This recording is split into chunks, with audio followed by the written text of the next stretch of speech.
Bonjour, combien il est évident que Dieu est amour. Dieu ne s'associe pas avec le péché, avec la colère, avec la violence, avec la méchanceté, dans l'iniquité, dans cet état d'esprit où on se complaît dans des actions qui sont en abomination à Dieu. Donc c'est important pour nous de considérer qu'est-ce que Dieu n'aime pas, qu'est-ce que Dieu abhorre, ce qu'il rejette, ce qui ne peut pas s'associer avec. Autrement, nous risquons de perdre la vie de l'esprit en nous. Nous risquons de perdre cette vie de l'esprit dans notre cœur qui nous emmène à être en communion avec Jésus-Christ. Comme la colère, par exemple, qui est une œuvre qu'on peut voir dans notre chair constamment. Nous sentons que bien souvent, il peut arriver que cette colère surgisse, qu'elle veuille s'exprimer au travers de nous. Et combien ont besoin de la faire mourir, ils ont besoin de prendre notre croix, ils ont besoin de mourir à nous-mêmes et d'emmener cette colère à la croix.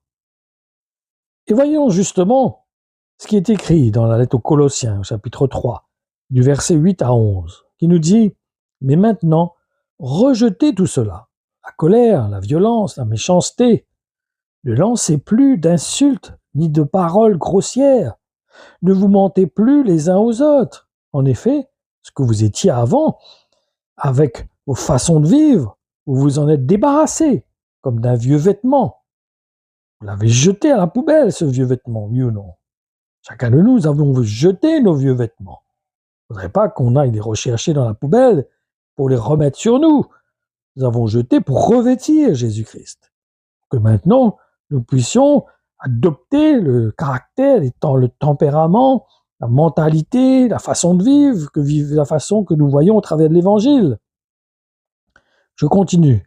Et comme si vous aviez mis un vêtement neuf, vous êtes devenu une personne nouvelle. Cette personne se renouvelle sans cesse et elle ressemble de plus en plus à son Créateur. C'est ainsi que vous pouvez connaître Dieu pleinement.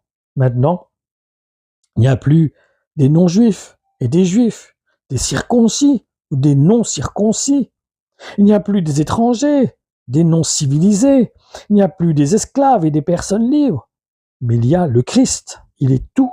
Il est en tous.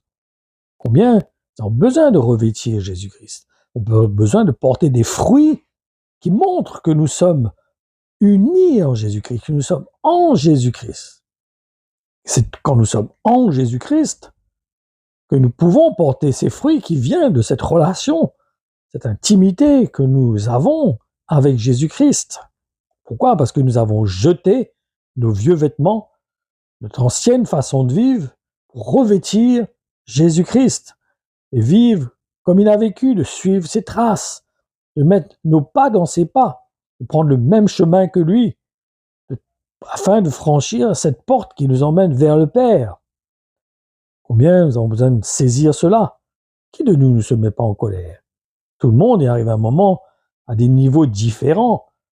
Il peut arriver que nous nous mettions en colère, mais faisons mourir cela. Comme cette parole qui nous dit que s'il vous arrive de vous mettre en colère, mais ne péchez point, que vous puissiez vous repentir, que vous puissiez rectifier cette situation avant que le soleil se couche.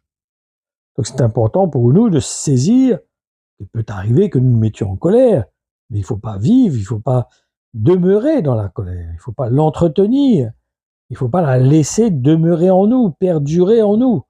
Il faut l'emmener à la croix, il faut emmener cette chair à la croix et l'empêcher de se manifester dans notre vie, afin que nous puissions être la lumière du monde, afin que nous puissions représenter Jésus-Christ, être un exemple pour le monde, déjà premièrement pour notre famille.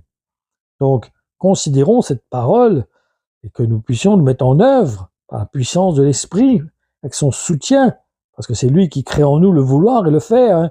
Cela ne vient pas de nous-mêmes, c'est là une conviction de l'Esprit en nous, qui nous convainc de nous arrêter d'être en colère, et nous donne aussi la force de le faire, parce que c'est pour cela que nous sommes en communion avec lui par le Saint-Esprit. Nous sommes en communion avec notre Seigneur Jésus-Christ par le Saint-Esprit.